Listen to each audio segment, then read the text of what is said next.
So coming up this week on June 9th, we've got the Dominion card so far announced. We have starting off the IWGP Tag Team title / New Japan Strong Openweight Tag Team title 4-way elimination tornado tag match as the team of Bullet Club, Chase Owens and Kenta, take on the Guerrillas of Destiny, El Fantasma and Hikuleo versus TMDK versus Bishamon. So we got a 4-way match here, and we're doing the old ECW rules where each team will be eliminated until we wind up with just one winner, which I'm a big fan of.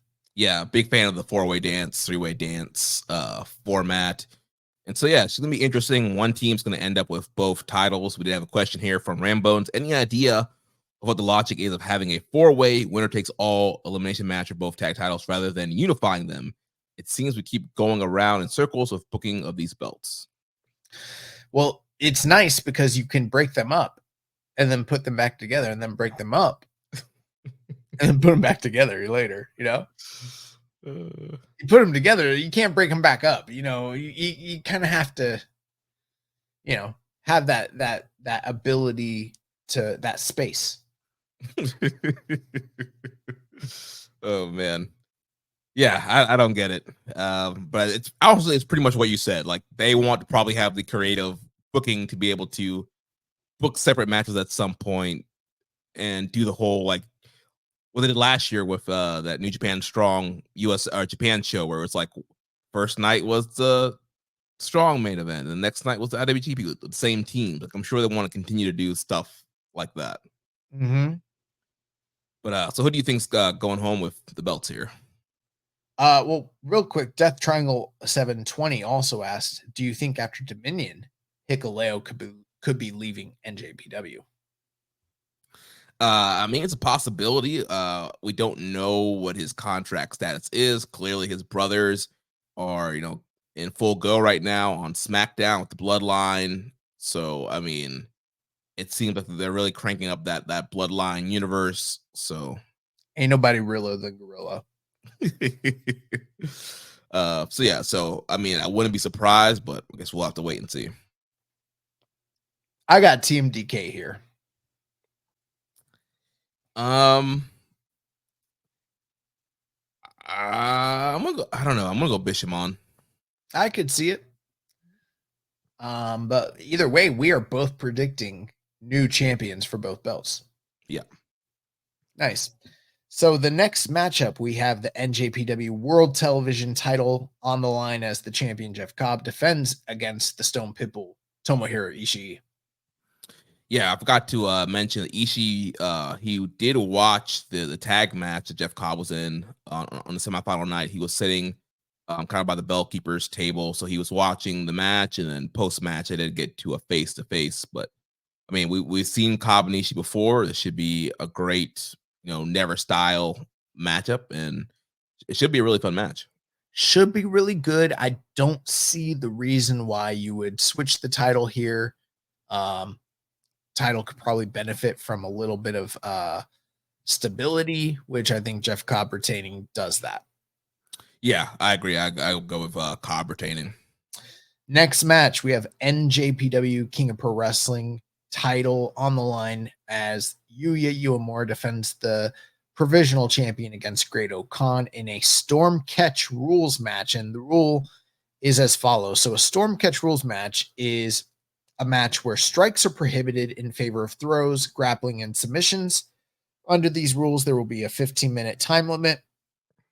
Rope breaks or leaving the ring will be limited to 2 occasions. And then after that, a rope break or leaving the ring will constitute a DQ. So basically, it's only pinfalls or submissions, no strikes allowed, 15 minutes, and then you can't leave the ring or touch the ropes more than twice.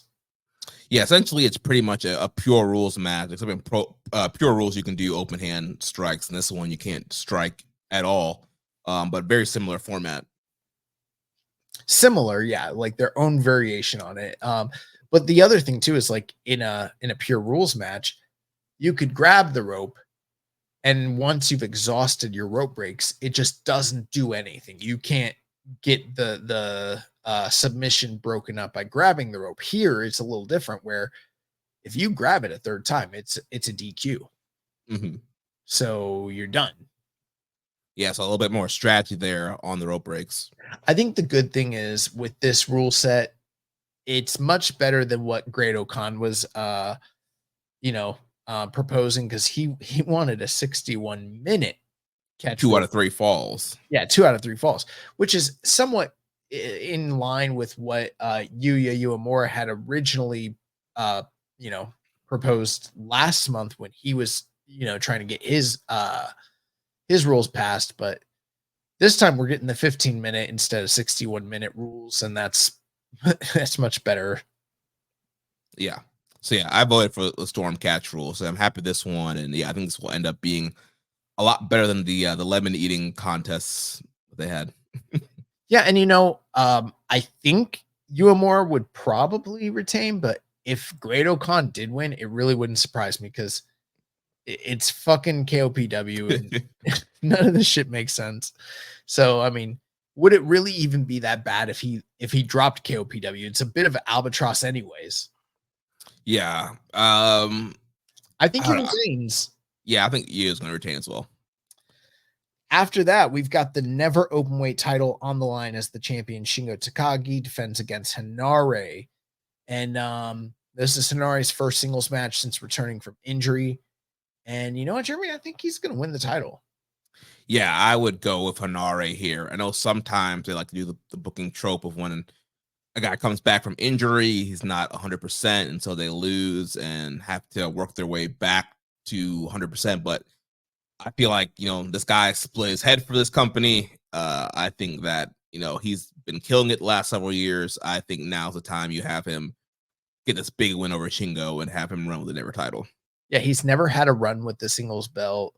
The Never title never stays on anybody more than like 2 or 3 defenses, anyways. So I just wouldn't be surprised if it goes to Hanare there. Looks like we did have a question about this match. Yeah, Rambone says, is Shingo versus Hanare destined to restore the feeling of the Never division? How much is that tough guys having stiff matches aspect of NJPW critical to what most of us enjoyed about the golden era that has just passed?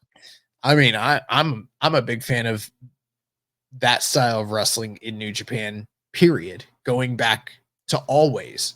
And I feel like it's something we could do a lot more of, not just in the Never division, but just across the board. I remember a day when that was the standard in this company.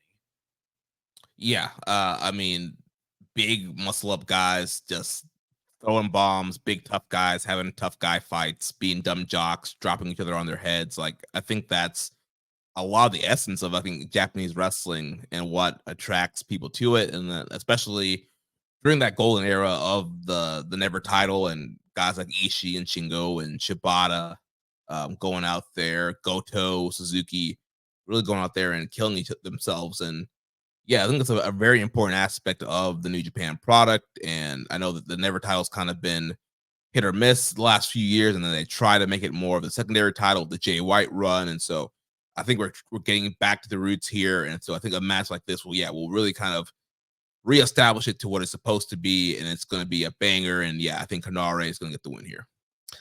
The semi-main event, the IWGP World Heavyweight title, is on the line in a lumberjack death match as the champion Jon Moxley defends against Evil. These rules were proposed this week. It looks like obviously the House of Torture will be backing up Evil on his side of the ring, and then Jon Moxley will be seconded by the third generation dads, probably along with what Shota Umino will be out there too.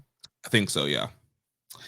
Yeah, so um once I heard that they were doing the stipulation, I thought, wow, this was definitely something that's going to make the match better because again, I don't think they've ever really had a good lumberjack. Okay, I'll take that back. There's one good lumberjack match in New Japan history. We talked about it on the air a few years ago where it was it's the match. I think it's from Invasion Attack. I could be wrong, but it's definitely a match between Prince Devitt and Hiroshi Tanahashi. And by and large, aside from that match, all the other lumberjack matches they've had in New Japan have been terrible. So I don't know.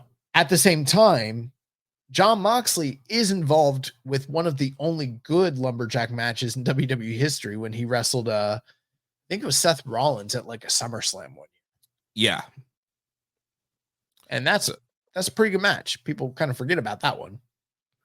Yeah, I mean, I'm in favor of them just having everybody out at the beginning, so we're not waiting for the run-ins. We'll have everybody out there, have all the shenanigans and gaga right from the start. You know what you're getting right at the beginning. Yeah, but that's bullshit, Jeremy, because you're implying that by having everybody out there from the beginning, it's going to negate the idea that it comes into play later on in the match, when it absolutely is still going to come into play. Right. That's why just have them out there at the beginning, because it's going to come into play. Just have them start out there. No, I get that, but like the benefit of having them out there from the beginning is that they don't have to do it at the end because it's already there, but they're still going to do it anyways. Yeah. Either way. So you're just you're filling the early parts of the match with shit, and then the second half is still going to have the shit anyway. So instead of it getting better, it's just shittier across the board. Yeah. Like, I don't think that's better. I think it's bad. Oh man, Evil should not be challenged. Evil should never challenge for a title. And oh my God, I don't know, man. I can't imagine, for me personally, I can't imagine a way to make this match guaranteed worse than it was going to be other than this. Yeah. I don't know. Yeah, it was going to be a hot mess regardless. And yeah, it's not going to be great. You're in favor of them. You don't want there to be any deception about it potentially being a great match and then stolen away at the end. You just like want them to make it known, like it's gonna be shit. Just be shit.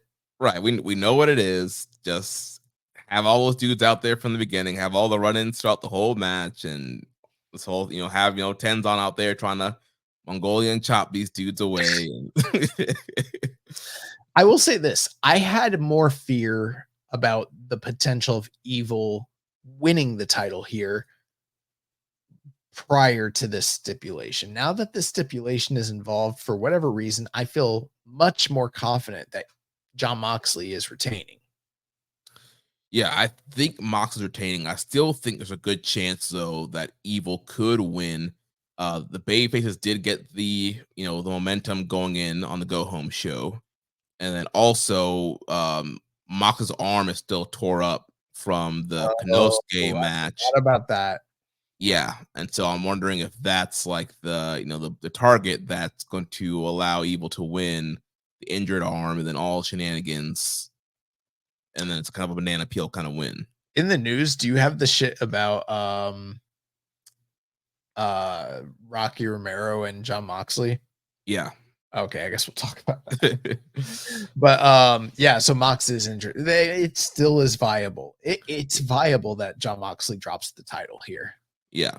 I think the one saving grace is that Forbidden Door is right around the corner, and more than likely you're going to want Jon Moxley on that show as champion defending. Okay, yes, but how easy would it be to just have Jon Moxley on the show and then just not put Evil in a prominent position? And then the people who would argue against it, like, whoa, he's the IWGP champion. And I'd be like, well, last year they had Sonata fight, Jungle Boy in a mid-card match, sub 12 minutes. Like, you know what I mean? Like, it doesn't matter. Jon Moxley's going to be in a prominent position whether he's champion or not. Right. You can just put Evil in a multi-man tag match, even if he's champion. It's not going to make a difference if he shows up. Right. I just would rather the title at least be in a top spot on a top guy, be showcased. Maybe it might. I mean, I don't know. They haven't endeared their utilization of the title thus far, and they've had the champion for months now. So I mean, why would I believe that they do anything different on this show? I don't know. But yeah, but I'm gonna go with Mox retaining, but I won't be surprised if Evil wins. Agreed.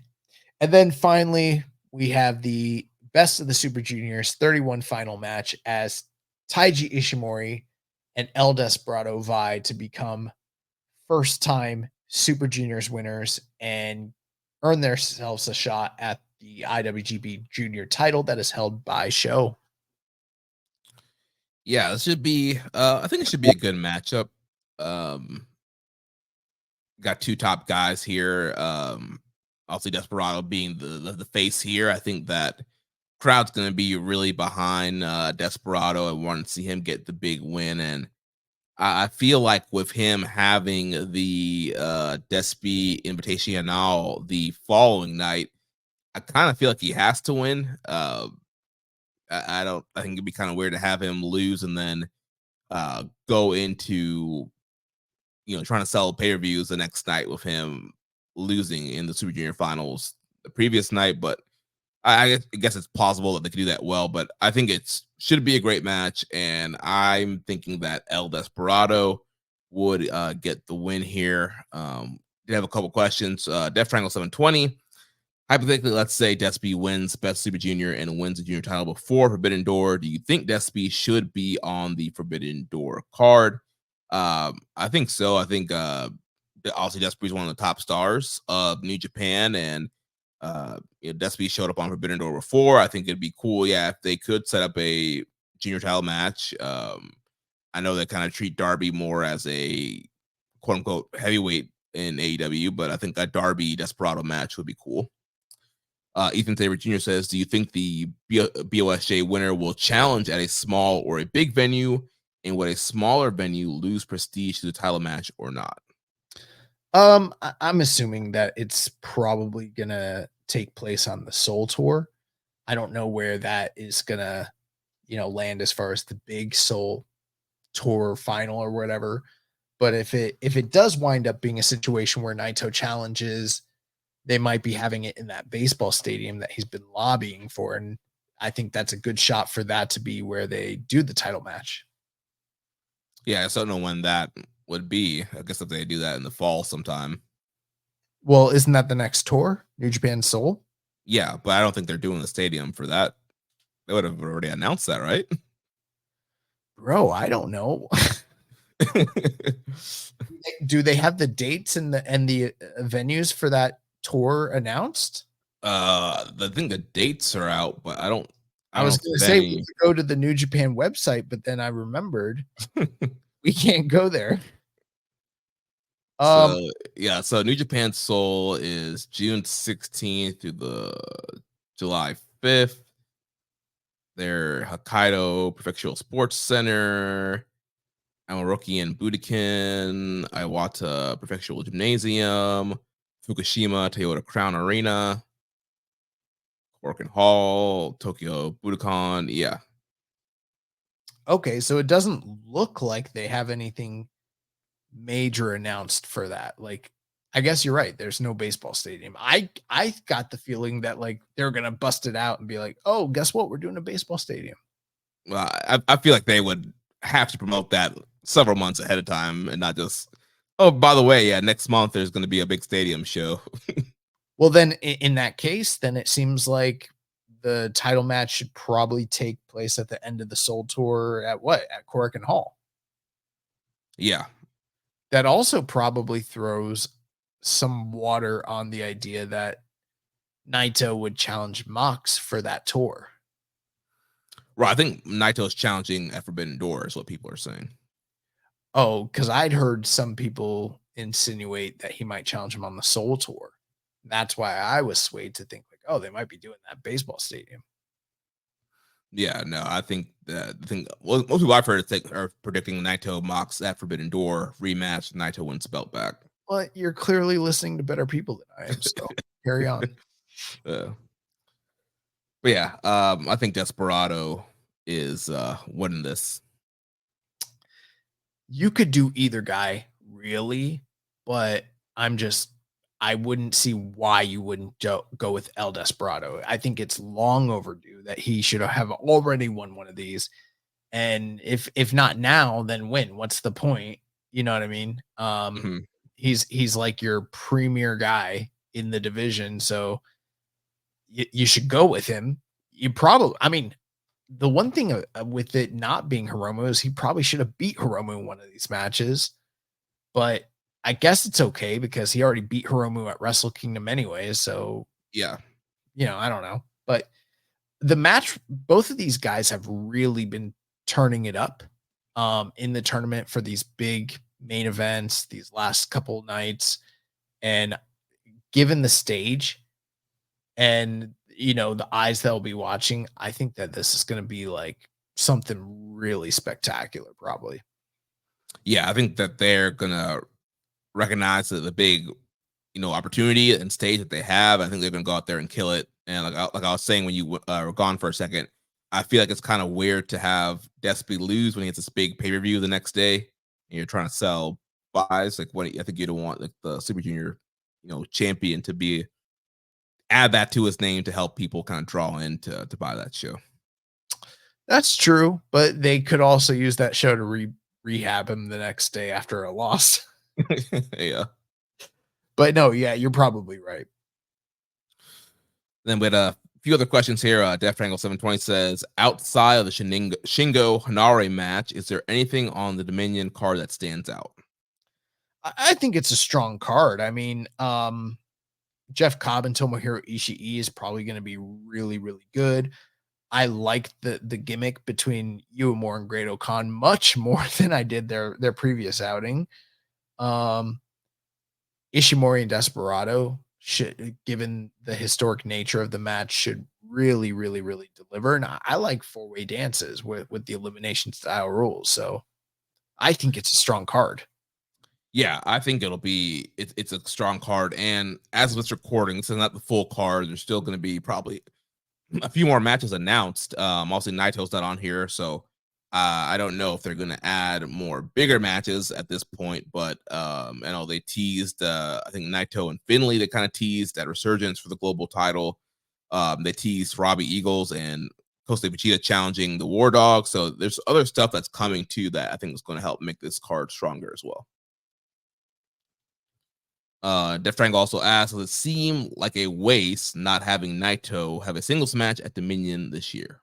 For who? For what? The fuck I want to see Naito wrestle a singles match again for? Man's got to keep his knees strong if he's going to America. This is not 2016. This is 2024. This is not the same dude. What are we talking about? The fuck I want to see Naito wrestle for? Who do I want to watch him wrestle? You don't watch him wrestle Finley? No. What about Sonata? He's back from injury. Nope. They could do the Callum Newman match. If it's not Will Ospreay or Kenny Omega, I don't want to see it. Callum Newman is awesome. Callum, there was a fucking one of those undercard matches. He did a triangle moonsault off of the second rope, and I was like, he's fucking incredible. Yeah, I hope he is in G1 this year because that's gonna be great, bro. My dream tag team is like Callum Newman and Oleg. That'd be awesome.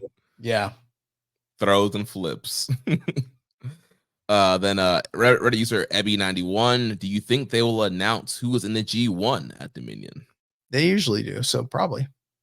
Yeah, I would expect a G1, some kind of G1 announcement at Dominion.